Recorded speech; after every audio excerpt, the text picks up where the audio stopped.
Dear students, हम पढ़ रहे हैं कक्षा 8 हिंदी भारत की खोज, 5वां पाठ नई समस्याएं। आज हम पढ़ेंगे बाबर और अकबर, भारतीयकरण की प्रक्रिया। देखते हैं। अकबर भारत में मुगल खानदान का तीसरा शासक था। बाबर ने स्थापना की, उसके बाद में हुमायूं और फिर अकबर। तो ये तीसरा शासक था। फिर भी साम्राज्य की बुनियाद उसी ने पक्की की। उसके बाबा ने दिल्ली के सिंहासन पर 1526, उसके बाबा कौन? बाबर, 1526 में विजय प्राप्त कर ली थी। भारत में आने के 4 वर्ष के भीतर ही बाबर की मृत्यु हो गई और उसका अधिकतर समय युद्ध में और आगरा में एक भव्य राजधानी बनाने में बीत गया। ये काम उसने कुस्तुनतुनिया के एक प्रसिद्ध वास्तुशिल्पी को बुलाकर कराया था। कुस्तुनतुनिया एक जगह का नाम है। वास्तुशिल्पी भवन बनाने वाले, मकान बनाने वाले को कहा जाता है। आगे बढ़ते हैं। बाबर का व्यक्तित्व आकर्षक है। वह नई जागृति का शहजादा है, अर्थात नए प्रकार के कार्यों को करने के लिए प्रसिद्ध है। बहादुर और साहसी, जो कला और साहित्य तथा अच्छे रहन सहन का शौकीन है। उसका पौत्र यानी उसका पोता अकबर उससे भी अधिक आकर्षक और गुणवान है। वह बहादुर और दुस्साहसी है, योग्य सेना नायक है और इस सब के अलावा विनम्र और दयालु भी है। आदर्शवादी और स्वप्नदर्शी, आदर्श पर चलने वाला और सपने देखने वाला। साथ ही वह लोगों का ऐसा नेता है जो अपने अनुयायियों में तीव्र स्वामी भक्ति उत्पन्न कर सके, अर्थात वो एक इस प्रकार का नेता है जो अपने साथ रहने वालों में अपने प्रति स्वामी भक्ति उत्पन्न कर देता है। अनुयायी मतलब फॉलोअर्स, साथ में चलने वाले, मानने वाले। वह लोगों के दिल और दिमाग पर विजय हासिल करना चाहता था। अखंड भारत का पुराना सपना उसमें फिर आकार लेने लगा। ऐसा भारत जो केवल राजनीतिक दृष्टि से एक राज्य न हो, बल्कि जिसकी जनता परस्पर सहज संबद्ध हो। ये अकबर के बारे में कहा गया है भाई।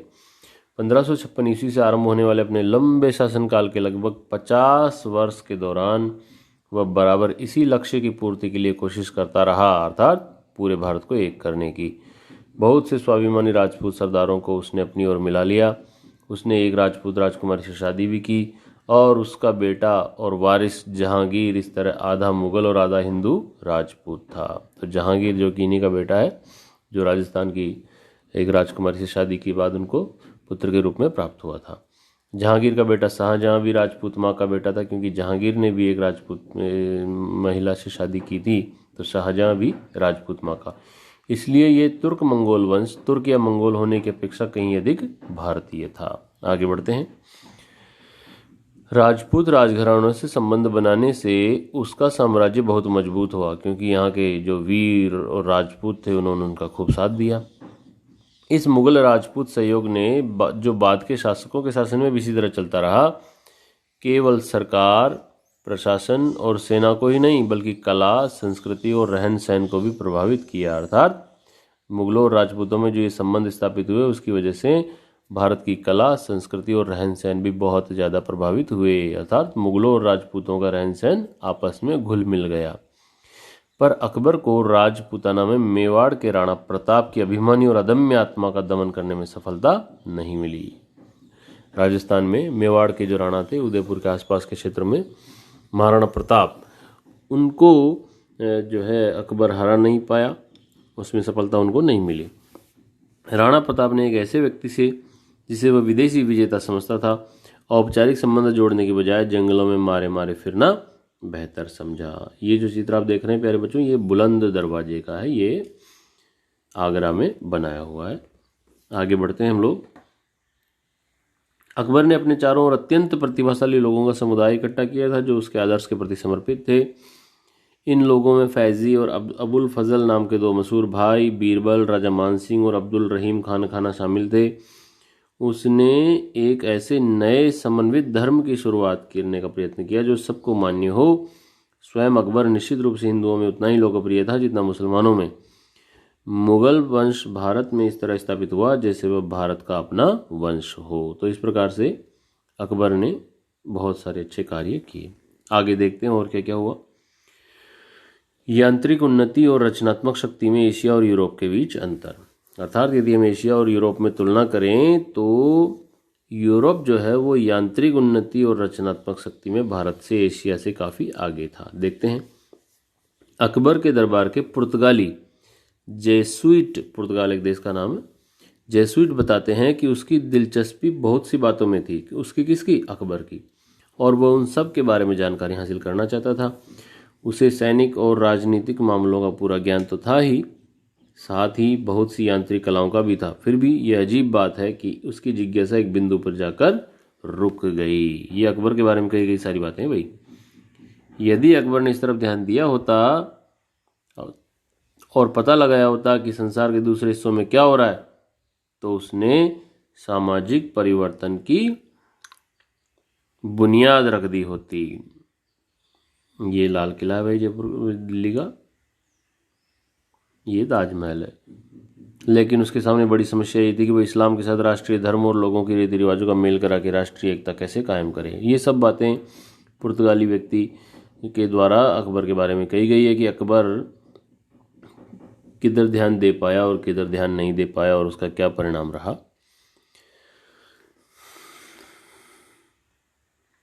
इस तरह भारत की सामाजिक स्थिति में अकबर भी कोई बुनियादी अंतर पैदा नहीं कर सका और उसके बाद भारत ने फिर अपना गतिहीन और अपरिवर्तनशील जीवन अपना लिया। अपरिवर्तनशील मतलब जो कभी बदलेगा नहीं। ताजमहल देखिए भाई आप लोग, बेहद ही खूबसूरत है। कभी आपको मौका मिले तो आप जरूर जाइएगा। अकबर ने जो इमारत खड़ी की थी वह इतनी मजबूत थी कि दुर्बल उत्तराधिकारियों के, उत्तराधिकारी मतलब राजा के बाद वाले व्यक्ति जो आगे चल के राजा बनेंगे, उनको उत्तराधिकारी कहा जाता है। दुर्बल उत्तराधिकारियों के बावजूद 100 साल तक कायम रही। सिंहासन के लिए शहजादों में लगातार युद्ध होते रहे और केंद्रीय शक्ति कमजोर पड़ती गई, पर दरबार का प्रताप बना रहा और सारे एशिया और यूरोप में आलीशान मुगल बादशाहों का यश फैल गया। यश मतलब प्रसिद्धि। वास्तुकला की दृष्टि से, वास्तुकला जैसा कि मैंने बताया भवन निर्माण आदि से संबंधित कला है। वास्तुकला की दृष्टि से दिल्ली और आगरा में सुंदर इमारतें तैयार हुई। यह भारतीय मुगल कला दक्षिण और उत्तर में मंदिरों और दूसरी इमारतों की सजावट और अलंकरण की शैली से एकदम भिन्न थी। प्रेरित वास्तुकारों और निर्माताओं ने आगरा में ताजमहल को मोहब्बत भरे हाथों से खड़ा किया, जैसा कि आप जानते ही हैं। उत्तर पश्चिम से आने वाले आक्रमणकारियों और इस्लाम का भारत पर बहुत प्रभाव पड़ा। इस टकराहट ने उन बुराइयों को खोलकर रख दिया जो हिंदू समाज में घर कर गई थी। जात पात की सड़ान यानी जाति प्रथा बहुत बुरी थी देश में, अछूत प्रथा, छुआछूत जो करते थे, और अलग अलग रहने की बेडब प्रवृत्ति। इस्लाम के भाईचारे और अपना मानने वालों के बीच बराबरी के सिद्धांतों का विशेषकर उन लोगों पर गहरा असर पड़ा जिन्हें हिंदू समाज में बराबरी का दर्जा देने से इनकार कर दिया गया था। इस विचारधारात्मक टकराहट से कई आंदोलन उठ खड़े हुए जिनका उद्देश्य धार्मिक समन्वय करना था, अर्थात धर्म में एकता लाना था। ये बात ध्यान देने लायक है कि वर्गों का प्रभाव इस हद तक था कि नियमतः लोगों ने इस्लाम में धर्म परिवर्तन सामूहिक रूप से किया, अर्थात बहुत से लोगों ने धर्म परिवर्तन करके इस्लाम धर्म को स्वीकार कर लिया। ऊंची जाति के लोगों में व्यक्ति कभी कभार अकेले धर्म परिवर्तन कर लेता था, पर निम्न श्रेणी के लोगों में मोहल्ले में एक जाति के लोग या फिर लगभग सारा गांव ही धर्म बदल लेता था। इसलिए उनका सामूहिक जीवन और कामकाज पहले की तरह चलते रहे, केवल पूजा के तरीकों आदि में छोटे मोटे अंतर अवश्य आ गए। इस कारण आज हम देखते हैं कि कुछ विशेष पेशे और शिल्प, पेशा मतलब रोजगार, काम धंधा, ऐसे हैं जिन पर मुसलमानों का एकाधिकार है। इस तरह कपड़ा बुनने का काम मुख्यतः और ज़्यादातर इस समय पूरी तरह मुसलमान ही करते हैं, जिनको हम जुलाहे बोलते हैं। भारत में रहने वाले अधिकतर मुसलमानों ने हिंदू धर्म से धर्म परिवर्तन किया था। कुछ लंबे संपर्क के कारण भारत के हिंदुओं और मुसलमानों ने बहुत सी समान विशेषताएं, आदतें, रहने सहने के ढंग और कलात्मक रुचियां विकसित की। वे शांतिपूर्वक एक कौम के लोगों की तरह साथ साथ रहा करते थे, अर्थात भारत में हिंदू और मुस्लिम दोनों साथ ही रहते थे। उसका कारण क्या था? क्योंकि भारत में जो मुस्लिम हैं वो असल में हिंदू ही थे, जिन्होंने आगे चल करके किन्हीं कारणों से अपना धर्म परिवर्तन कर लिया था। एक दूसरे के त्योहारों और जलसों में, जलसा मतलब उत्सव में शरीक होना, शामिल होना, एक ही भाषा बोलते थे तथा बहुत कुछ एक ही तरह से रहते थे और एकदम एक जैसी आर्थिक समस्याओं का सामना करते थे। ये तमाम आपसदारी और एक साथ रहना सहना उस वर्ण व्यवस्था के बावजूद हुआ जो ऐसे मेल मिलाप में बाधक थी। वर्ण व्यवस्था, ब्राह्मण, क्षत्रिय, वैश्य, शूद्र, इस तरह से समाज को बांट दिया जाए उसे वर्ण व्यवस्था कहा गया है। एक आध उदाहरणों को छोड़कर आपस में शादी ब्याह नहीं होते थे, और जब ऐसा होता था तो दोनों पक्ष मिलकर एक नहीं होते थे। आपसी खान पान भी नहीं होता था, पर इस मामले में बहुत कड़ाई नहीं बरती जाती थी। औरतों के पर्दे में अलग थलग रहने से सामाजिक जीवन के विकास में रुकावट आई, अर्थात लेखक का कहना है कि औरतें जो पर्दे में रहती थी उससे समाज का विकास रुकता है।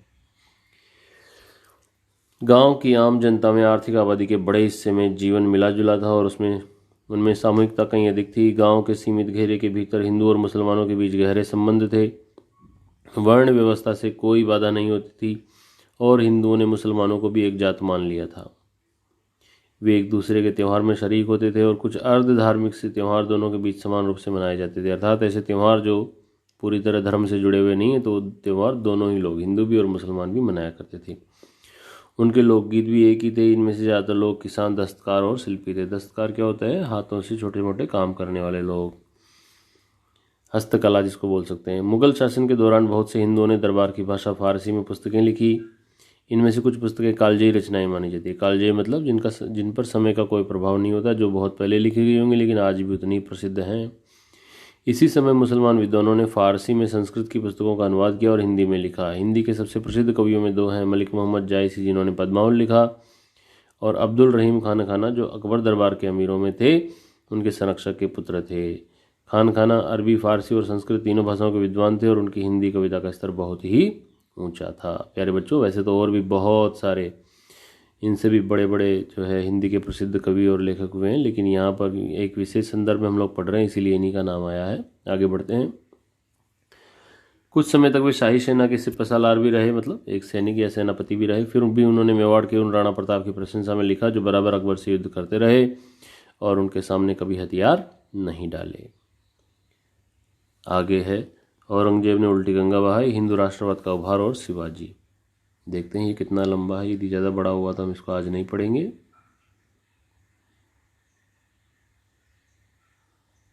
इसको हम लोग अगली कक्षा में पढ़ेंगे। Thank you.